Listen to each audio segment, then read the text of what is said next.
ఈ రాష్ట్ర ప్రదేశ్ కాంగ్రెస్ కమిటీ అధ్యక్షుడు ఉత్తమ్ కుమార్ రెడ్డి, ఆయనతో పాటు శాసనసభలో ప్రతిపక్ష నాయకుడు జానారెడ్డి ఇద్దరు కలిసి ఏం మాట్లాడతారు?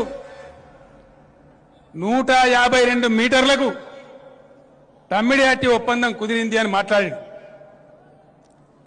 ఉత్తమ్ కుమార్ రెడ్డి, నీవు నిజంగా నిజాయితీ ఉన్నవాడవైతే నేను ఎట్లయినా బేగంపేట ఎయిర్పోర్ట్లో ఇంకో అర్ధగంట 40 నిమిషాలు ఉంటా.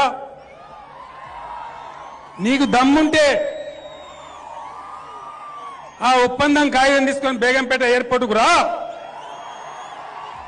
ఒకవేళ అది నిజమే అయితే ఇక్కడి నుంచి నేను ఇంటికి పోను, రాజ్భవన్కు అయినా రాజీనామా సమర్పిస్తాను మనవి చేస్తా ఉన్నాను.